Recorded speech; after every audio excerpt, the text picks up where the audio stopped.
Okay, I think we will get started. I'm Barbara Dennison from the Friends of Fort Hunter, and I'm happy to welcome you to our virtual lecture this evening. We are going to be hearing about Ikebana, but first a couple of housekeeping tasks that I need to let you know.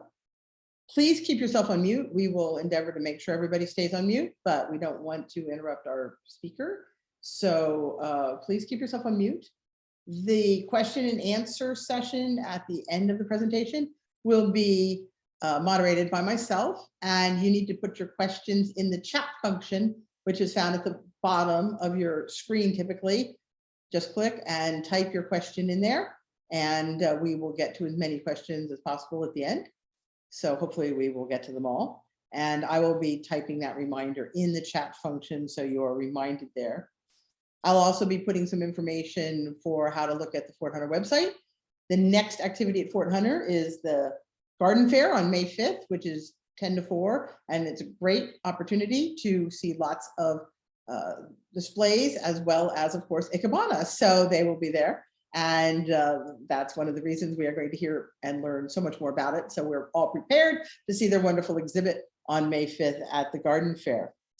I'm delighted to give to you this evening the president of the Harrisburg Chapter 18 of Ikebana, Amy Huck, and she is going to share a presentation with us. And as I said, the questions go in the chat function, and we will get to those at the end. So, Amy, it is all yours.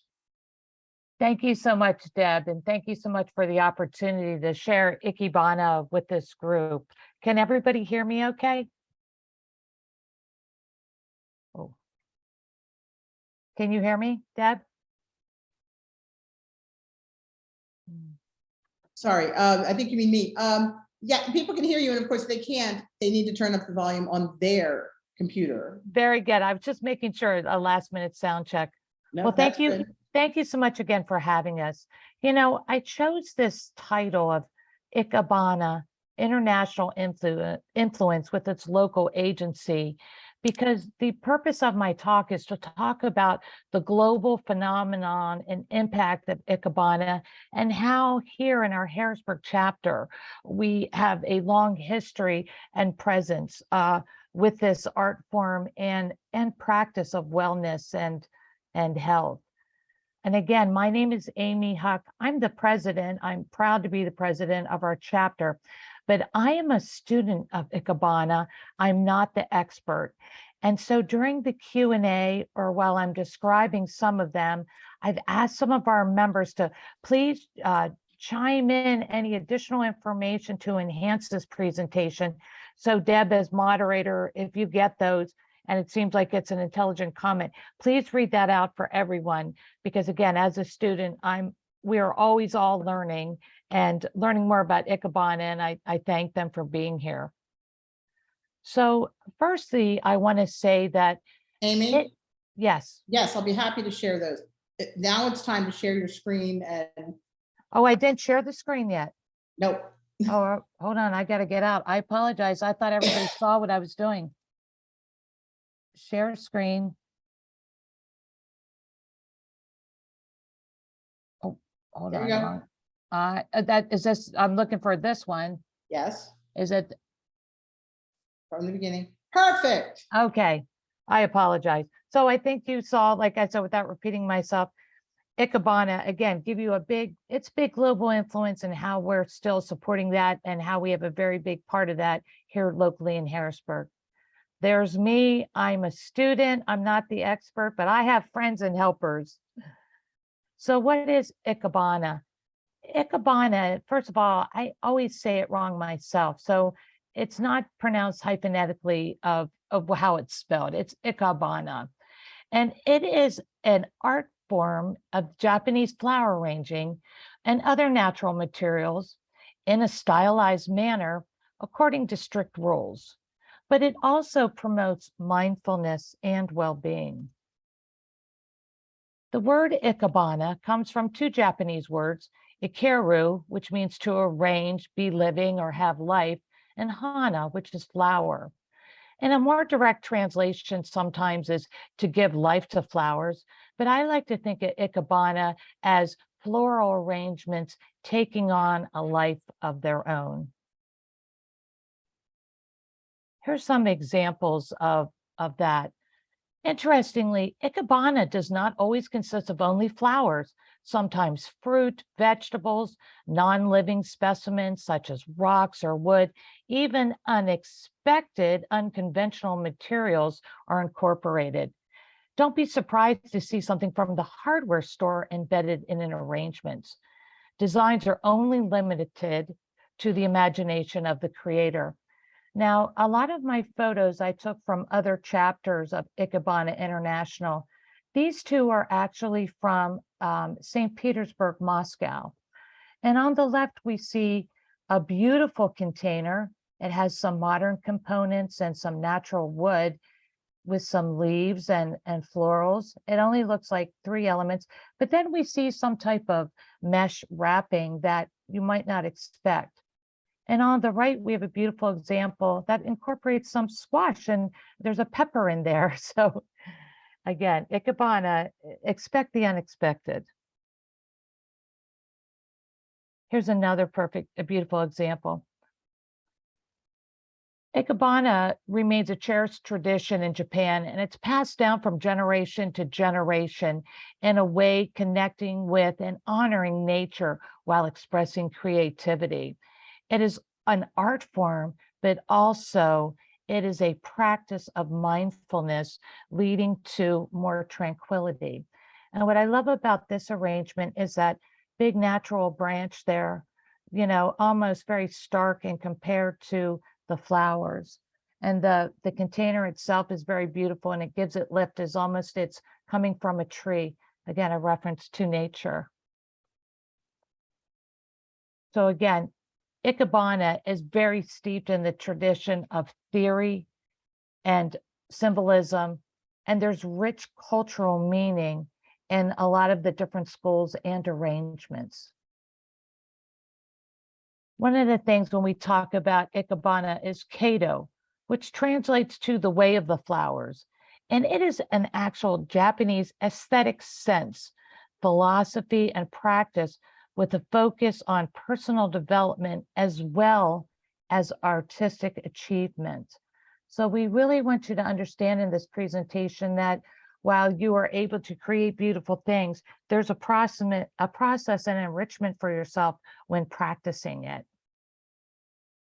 Which sort of takes us to the mindfulness part of Ikebana. Today, Ikebana is firmly rooted in the wellness community. It's being used in the field of occupational therapy to augment gross and fine motor skills. Within the mental health communities, it's being used as a form of therapy for anxiety and depression, and even in nursing homes to allow residents to connect with nature and community activity. One of the things that we have found is Ikebana has its roots in meditation, just like other Asian arts, such as yoga and Tai Chi. And while Ikebana has its center in mindfulness, the benefits of embracing nature and engaging in the natural world and raising serotonin levels has actually been scientifically proven. One of the things I'll talk about in our own chapter is we start each meeting with a Qigong exercise because one of our members, Linda, who's on today, leads us in that, and we're so thankful for it. So all that means to say, Ikebana makes you feel great. There's just no way around that. So one of the goals in Ikebana, I always feel, is the journey is as important as the result. And the realization I came to with Ikebana is the more I study and the more I learn, the more I realize what I don't know and what I have to learn. But maybe that's true of everything. So I'll talk a little bit about the history of Ikebana. You know, Japan is an island nation, and because of that, they have limited resources.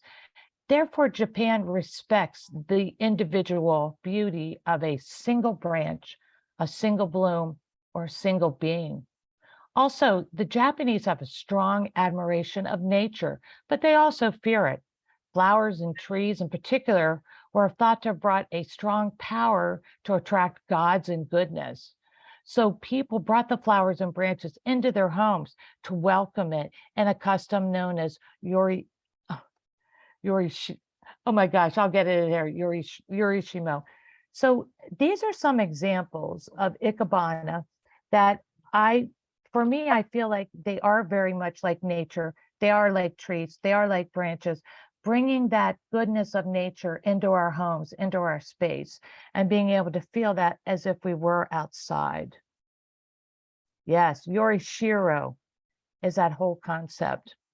So they say that the history of Ikebana was actually introduced by the Chinese to Japan. They were Chinese Buddhist missionaries in the 6th century. The first school of flower arranging in Japan was called Ikenobo, and it was founded nearly 100 years later in the 7th century.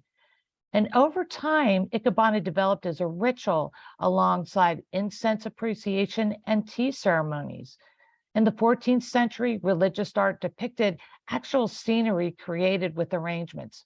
By the 16th century, people were incorporating formal and natural designs into their spaces and homes. And by the 17th century, the first publications and manuscripts on Ikebana emerged. And the instruction books continue to be improved upon and published today. Now, Ikebana is practiced and appreciated around the world. And what I loved about and a lot of the photos I picked, I try to bring from our fellow members, but the simplicity of this, with just the branches, the leaves sticking out, and just the coarseness and the harshness of the container that it's in. I think it's just a wonderful juxtaposition of life. And here's another I call more traditional. That type of vase reminds me of a log, the bird of paradise.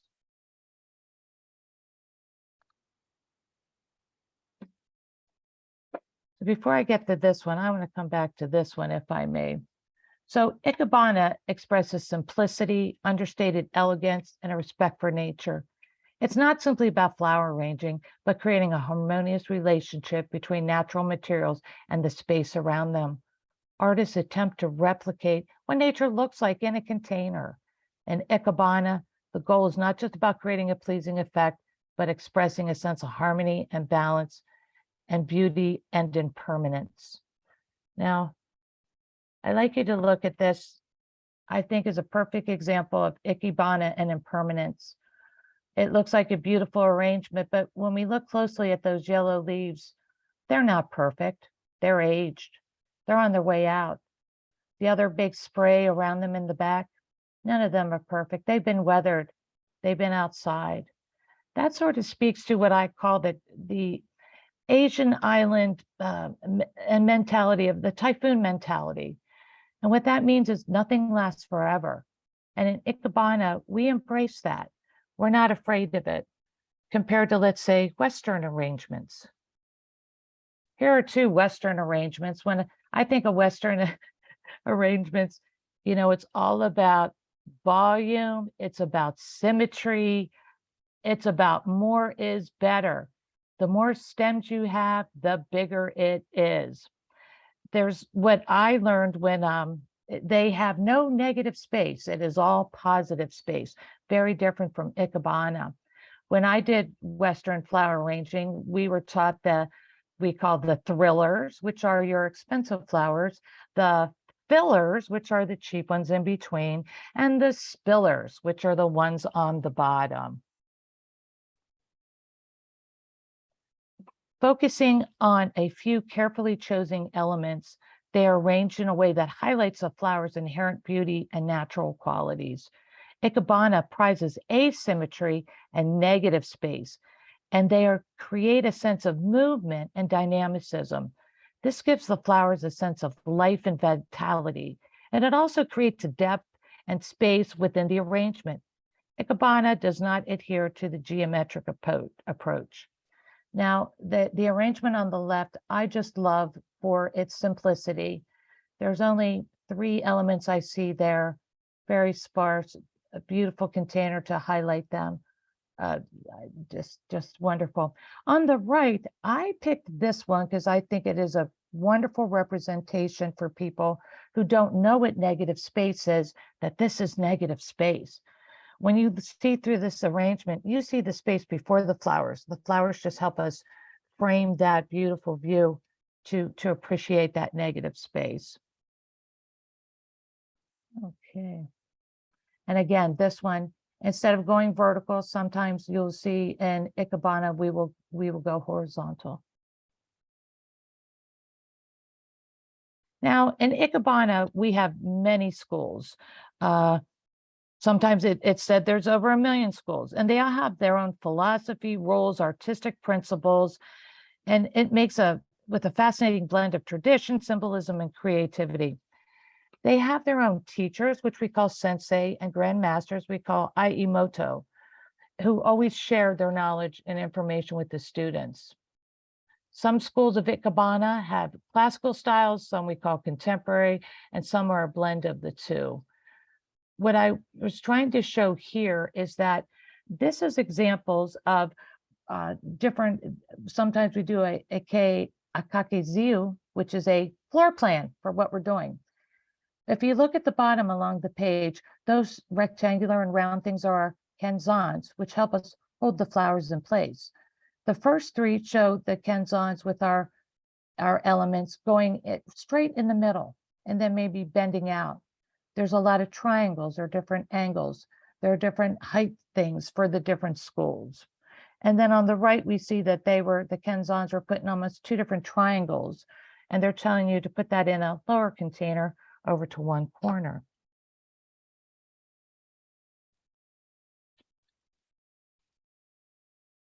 You know, I like Ikebana because I feel like it's flower arranging in a 3D puzzle. In recent years, a new wave of modern Ikebana has emerged, challenging traditional forms and pushing the boundaries of what's possible. From bold minimalist arrangements to avant-garde designs, this freestyle Ikebana is attracting a new generation of enthusiasts who are drawn to the innovative spirit and contemporary style. Now, something else we do in Ikebana is sort of leaf folding or leaf manipulation. And I like the example on the left, which shows that. And then on the right, well, that's just straight Ikebana. That's fun, that's innovative, it's very modern and contemporary, but still has its foot in the history and traditions of Ikebana. Here's some more examples that I liked of the more innovative and new. On the left, we have a piece of painted wood, some flowers attached. So that's really only truly 3 elements that I see. And then on the right, just as simple as sphere, leaf, stone. I hope you find it as attractive as I do. Now, what are the tools of the trade for Ikebana if I've done flower arranging? Well, the first thing I say is everybody needs clippers. I think you should have scissors for leaves and smalls, and then some heavy duty things because I love branches. Those are up in the left. The lower right, that is the kenzan. They're also known as flower frogs. We use them a lot in Ikebana to help us secure our flowers in place. And in the middle, I have just a sample of some of a container. Ikebana will use a low flat container, but our containers are so varied and beautiful. I'll show you some more in the examples, but you don't need a lot of materials to get started. Now I'd like to talk about Ikebana International.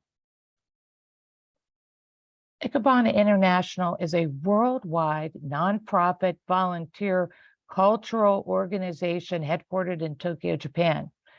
And they're dedicated to the promotion and appreciation of Ikebana. And I like to stress volunteer. I'm always very proud to be part of volunteer organizations, and Ikebana International is one. Oh, I apologize. Are you still there? Oh, Yeah, we're fine. There you go. I thought I lost my presentation, so now I got to bring that back. No, just hit from current slide or resume slideshow. well, I lost my, I accidentally brought that up. Did I lose my, all right, so I can just resume. Yeah, from current slide. Click that. Okay, There you thank you. Oh my gosh, yes, I didn't mean to do that. So anyways, the mission of Ikebana International, thank you so much, Deb, is friendship through flowers. It supports and promotes all schools at Ikebana, all million of them, and members enjoy not only Ikebana, but other Japanese art forms. The history is that it was started in 1956 by Ellen Gordon Allen, whose dream was to create an association uniting people around the world through a mutual love of nature and enjoyment of Ikebana. Today, that dream has been realized. We are now covering over 60 countries and areas with 165 active chapters. As far as events for our Ikebana International, we're really lucky and pleased because our region, which is the North and Central American region, is having a conference in Philadelphia from October 13th to 18th of this year. It's not open to the public, so you have to be a member of our chapter to attend. So now I'd like to talk about our local chapter. You know, when I told you that we were chartered in 1956, ours actually came right after that. And we are number 18 in the world. So we were chartered in 58. Last year, I'm proud to say we celebrated our 65th anniversary, and we were the first chartered organization in the state of PA. Recently, and this is a big kudos to us, we were recognized by the president of Ikebana International Global for our increase in maintaining an increase of membership during the COVID and after period, and also for the quality of the programs that we present for our members. So I'm very proud of that. And I have to thank all of our members who are a big part of that. One of the things and how we practice our mindfulness with relating to Ikebana is, as I said before, thank you to Linda, we have our minute of wellness in Qigong. It's great for, yes, thank you, Linda D'Agostino, she's a doll. We do that to help ground us and to get us focused to be actually with what we're doing and not distracted by the day and everything else we have going on for the hour we're together. We also share what I call epiphanies and inspirations, good things that happen, things that you came up.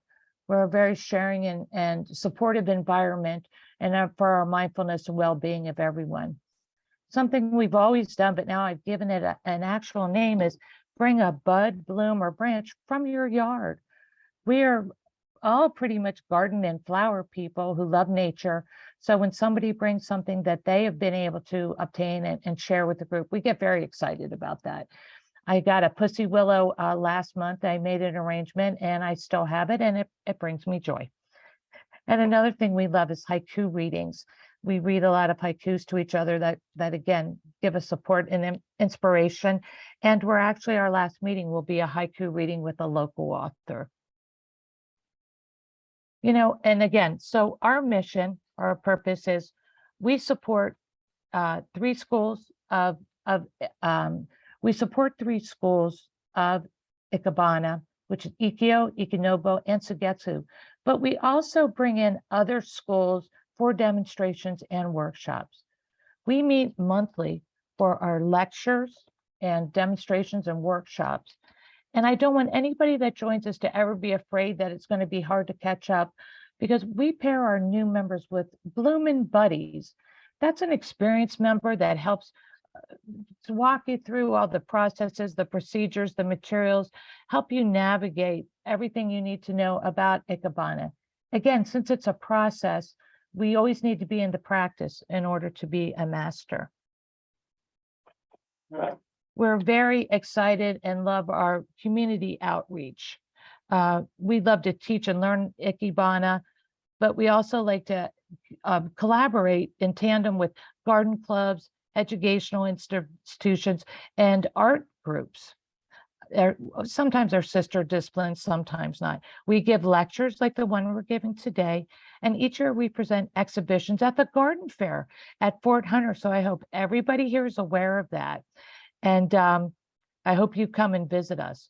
We've also exhibited at different stores in the past. We've done John Wanamaker's, if people remember them, Boscov's, Antique World, Frederickson Library, Dickinson College, Lemoyne Borough Building. I'm going on a Pomeroy, Mechanicsburg Presbyterian Church. We're always excited and looking forward to doing other community exhibitions to share our love at Ikebana and hope it brings joy to the community. So this is our upcoming events. In our next meeting will be April 3rd. And again, we meet at 10 a.m. in Camp Hill at Trinity Lutheran Church. We're going to have a Sugetsu workshop using bamboo. Sunday, we'll be there 5 o'clock, excuse me, May 5th from 10 until 4 p.m. at the garden fair. Please come learn more, see what we do. We'll also have membership forms and other information there. And then our last meeting of the year is going to be on June 12th at 11 a.m. We're doing a reading from a gentleman who wrote a haiku book all about Pennsylvania, and we'll be doing that and lunch. Oh, how to join. This is very important.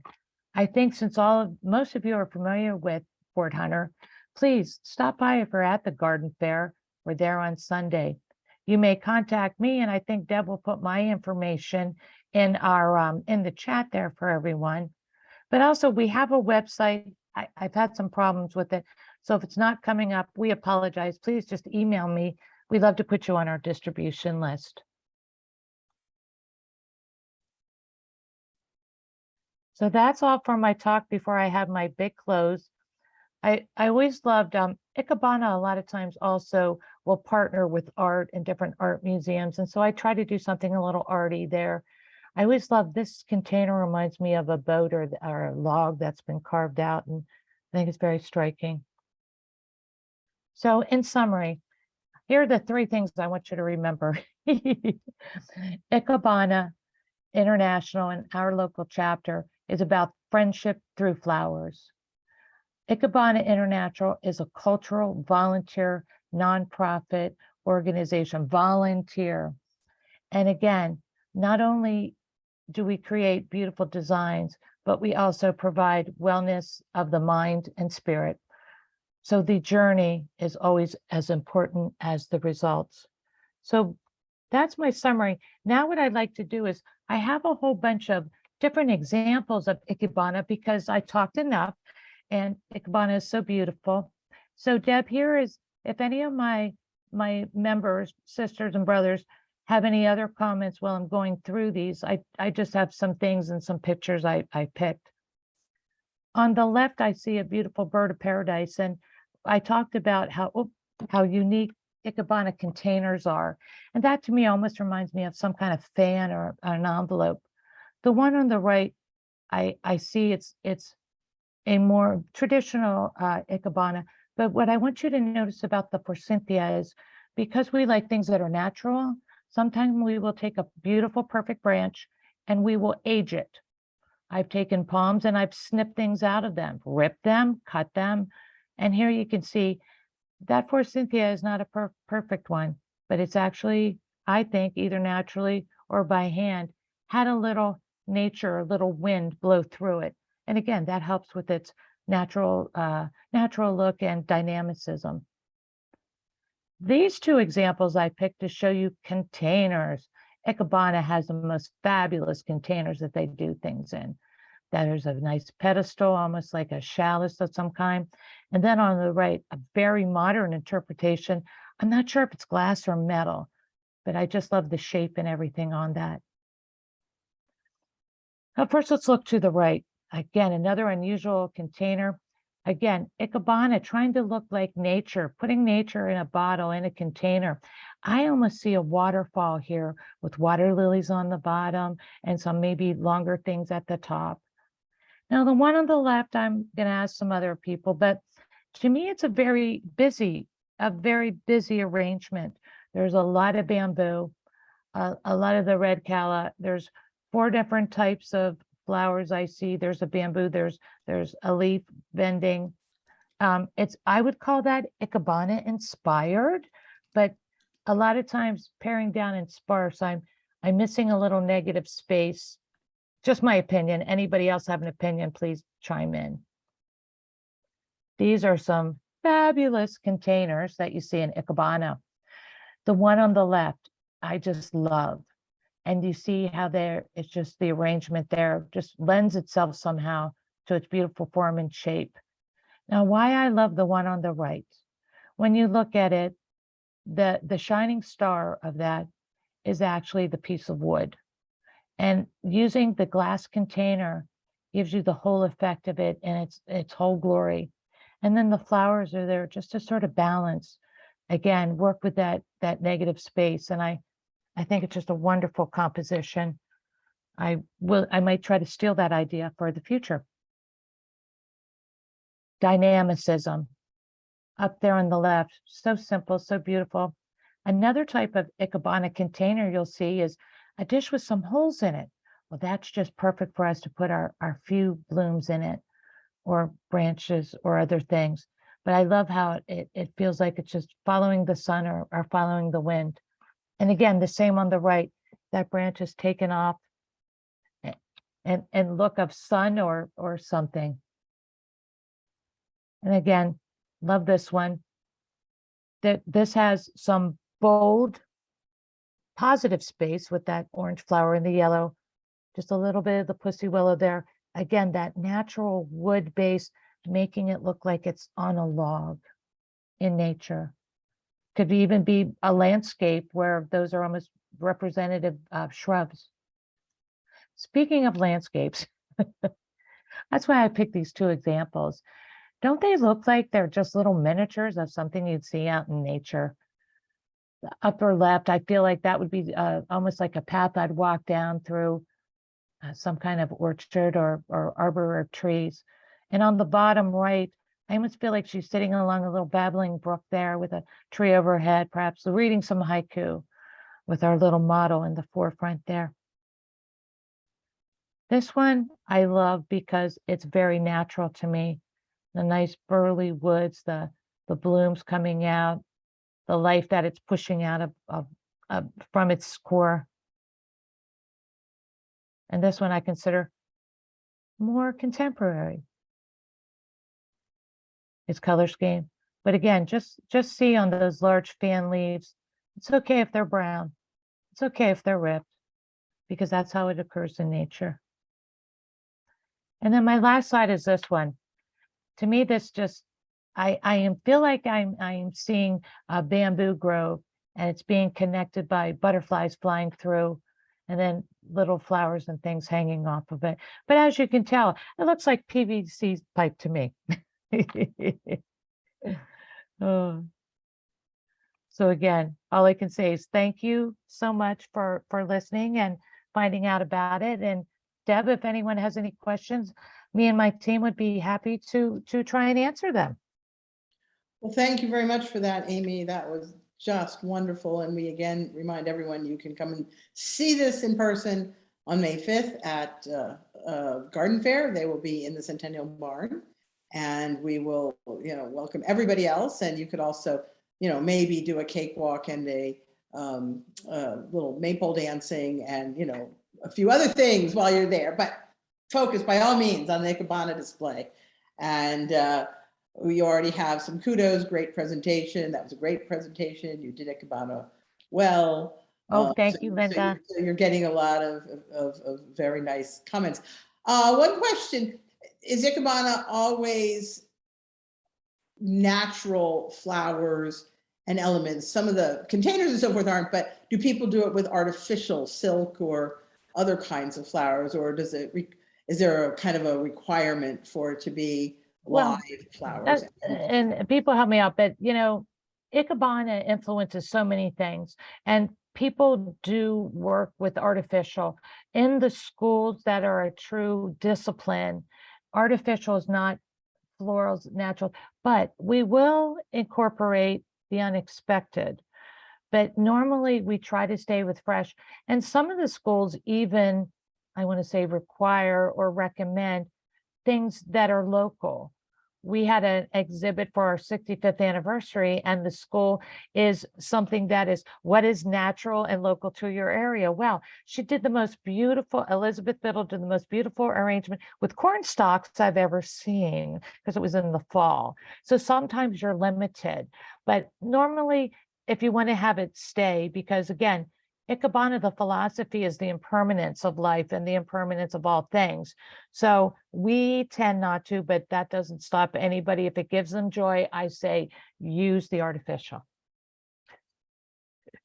Ellen, do you have anything? Good to know. A couple other comments, very nice. Thank you for the introduction to Ikebana. Another question about how long from the time that you begin to conceive of perhaps one of those diagrams you showed, or think about a particular display you want to make, to completing it. Is there any sort of amount of time that's, you know, roughly standard? That's a great question, because one of the things I want people to realize is when you come to our workshops and we're actually doing it, you're going home with an arrangement. We have the materials there. We have instructors there. We want you to put it together. I think the greatest thing I learned in taking classes is you put it together, you take it apart, you re-put it together at home, your husband knocks it over, you re-put it together, something dies, you stick something else in it. So it's an evolution. So because we're always learning different things, now to be a sensei or a master, that could take years. One of the things, and it's another interesting point, is we in our club try to give a large smattering and exposure to different schools, different techniques, and I learned something at every class. But we also have senseis come and teach groups in our it's an Ikenobo and in Sugetsu. So you can take classes on a monthly basis to get better if you really want to get good. Plus, we have so many other clubs that we can go to: Alexandria, Philadelphia, Baltimore. We can visit them and almost take advantage of their educational classes. But if you come to one of our workshops, you're going home with an arrangement. So in 2 hours. Does the group enable people to perhaps travel to Japan and see? Well, isn't that a great question? Yeah, we have the regional conference coming up, but there's actually the international conference that is in it's not in Kyoto, it is in Japan in 2025. You know, one of the things is we can provide educational opportunities because we're a nonprofit cultural. We can't give tuitions for people to go overseas and do things like that. So it's a little funny because of the nonprofit with money, but we're always looking to support our members and the community with information and education and wellness and health. Yes, somebody has typed 2025 in Kyoto. Thank you. Yes, Kyoto. Okay. Yes. Somebody has some. Have you traveled to Japan, to the headquarters? No, I've never traveled to Japan, and I'm really looking at that 2025 date. So, and again, being here in Harrisburg, you know, Harrisburg has always been such a transportation hub that, you know, some organizations, some of our chapters don't have the great influx. I mean, the DC area has several organizations. I believe Arlington is the #1 club. They're huge. The networking is wonderful. And I always say in Harrisburg, I don't have to get very far to get everything I need. And we're close enough that we have some really great support and teachers. Plus also now in the virtual world, when you become a member, our website has all kind of teaching videos and educational material. There's more stuff than I can actually ever read or complete in my life. So we're very supportive. And the other thing about our club is I've been involved with many volunteer organizations, but what I find in our club is a lack of ego. Everybody, the Malayu is love and support and personal growth. So there's no hard feelings and there's no down days, which is one of the other reasons. That Elizabeth and Ellen, I assume your members have studied in Japan. So Yes, they have. Yeah, chime in, Elizabeth and Ellen, thank you. But they have, yes, and their knowledge and their information is wonderful. Can you speak to the relationship between, or maybe there is no relationship between Ikebana and bonsai? Well, my husband is bonsai and Ikebana is I. And what's funny is there's a lot of the same things. And I'm not the expert, but there's a negative space perspective. There's a meditative quality and a wellness and things that are involved with it. So while I feel like there's a lot of the same philosophies, what I don't like about bonsai is, you're working on a project for 40 years or more, or a lifetime. And what I love about Ikebana is that I can create something, I can enjoy it, I can forget to water it. I know that its life cycle has been with me and the joy it's bring me, and then I can move on. I do like to sometimes recreate one that brought me, that I thought looked good or gave me joy, but the bonsai is a very drawn out, tedious process. And for me and my attention span, the Ikebana works much better. I hope I didn't offend any bonsai people out there because I love bonsai. It's just, it's not for me. It looks like Ellen has posted, Ikebana is designed for 24 hours and bonsai is designed for 240 years. Thank you, Ellen. Exactly. Anyone else? Any other questions or comments for me? I think I've got everything. Well, and the one thing, if I could say just in closing, Deb, is, some people are always sort of afraid to come, or they think it's like, oh, I won't be able to do it. Oh, it's very easy to do, and don't be intimidated. And the more you do, the more you love. And it's to be a joyful process. It is not to be stressful. And that's how we present it. And that's how we wanted to present it. And that's, again, that's our energy that we bring to the group. And everyone is always invited to come. And if we know you're coming ahead of time, if it's a workshop, we'll make sure that we have a buddy and somebody there. But also please come and see us at Garden Fair. We just love to talk and share with people about the Ikebana experience.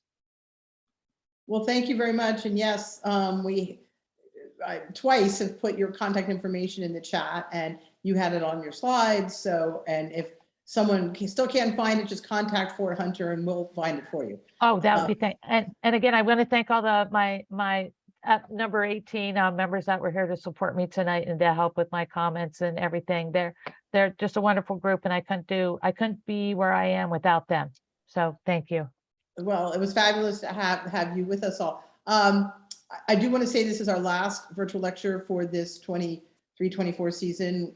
We started in the fall through now, and then of course, the park will be opening up. The mansion opens up in May, Garden Fair in May, and then through the summer. So perhaps the efforts for keeping us going, Fort Hunter and Ikebana in the winter, we can now welcome spring. And we'll be there. We'll be there in the winter. So you will be there with us in May 5th. And I have enjoyed it in the past, and I know I will be there and enjoy it again this time. So thank you very much, everyone who joined us, and come and join us at Garden Fair on May 5th. Take care, everybody. Thank you so much. Thank you.